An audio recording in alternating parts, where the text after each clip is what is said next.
Hi, my name is Brian Venton and welcome to another My Town Media opinion piece that I've called Reforming Local Government, a Case for a Benevolent Administrative Autocracy.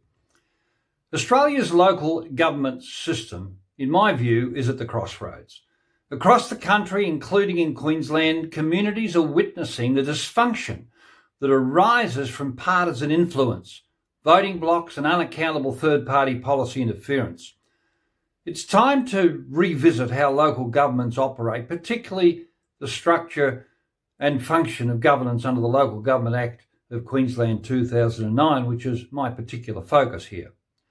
The problem with the current LGA model is that despite the widely held belief that councils should be apolitical, in practice they are anything but.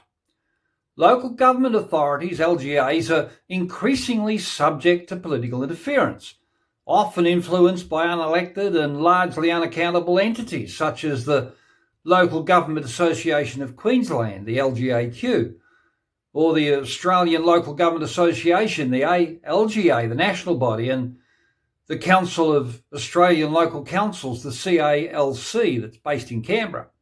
Now, these bodies, whilst claiming to advocate on behalf of local councils, in my view, they exert downward policy pressure on municipalities to conform to state, federal and global agendas, and sometimes with little consideration for local priorities or democratic input or the implications of those policies. As a case study, recent events in Townsville highlight the systemic weaknesses. Now, a year after council elections took place, it is clear that factionalism continues to undermine the democratic representation. A recent conversation I had with a councillor revealed that operating outside the dominant voting bloc, you find yourself sidelined regardless of the merit of your proposal. And when I heard this was just the other week, it reminded me of the former Division 10 councillor Fran O'Callaghan, what she experienced firsthand.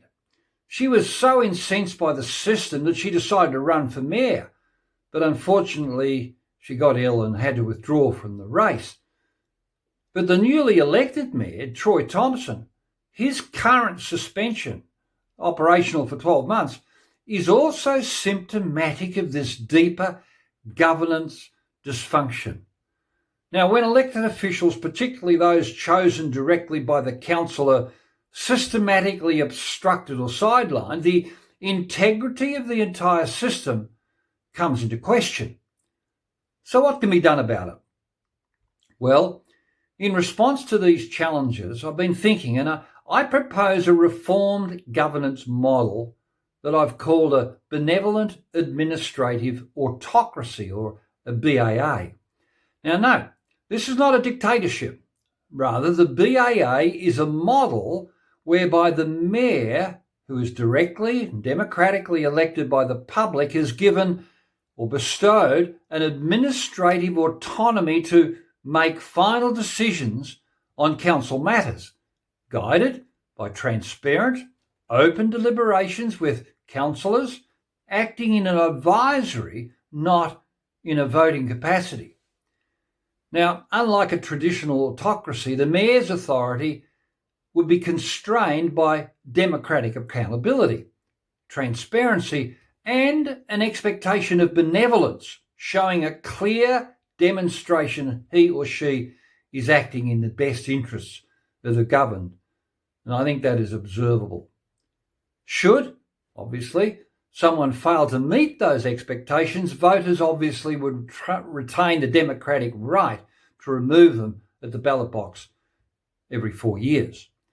So what are the key features and the benefits of what I'm suggesting here? Well, first, advisory councillors. Councillors would no longer vote in chambers. Instead, they would function as advisors, engaging robustly with policy issues and bringing forward community perspectives to assist the mayor in his final decision-making. Now, this, I think, would discourage factionalism and promote unity in purpose across the council precinct. 2, decisive leadership. the mayor would function similar to that of a magistrate, reviewing advice, consulting with the public and his councillors, then making a final decision, accountable to the public. Now, this enhances leadership clarity and accelerates what I would refer to as effective action in the council. And third, accountable administration. The CEO and executive staff would report directly to the mayor, streamlining oversight and ensuring alignment with the mayor's policy agenda, which itself would be subject to electoral scrutiny. 4, removal of external policy pressure.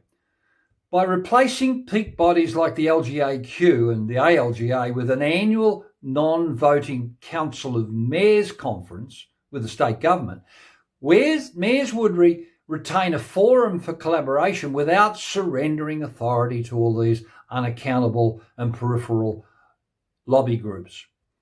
And 5, focus on governance, not politics. The model would inevitably attract, in my view, a higher calibre candidate, more focused on governance than political manoeuvring.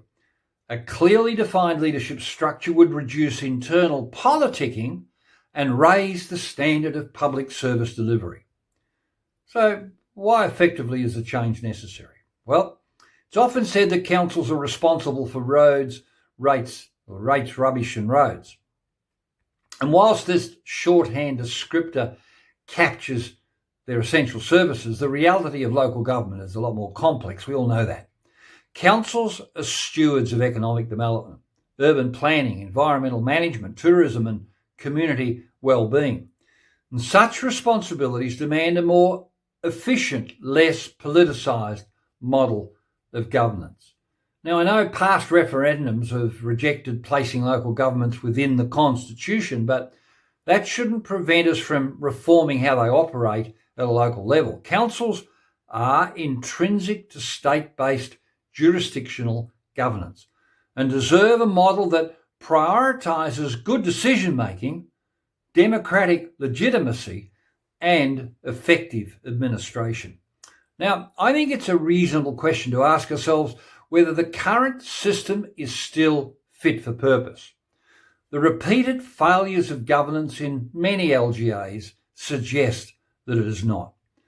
A benevolent administrative autocracy offers a bold but a reasoned alternative, one that's rooted in democratic accountability, clear leadership, and a commitment to depoliticised, community-focused governance. I think it's time to rethink how local governments work and who they should really be serving. What are your thoughts?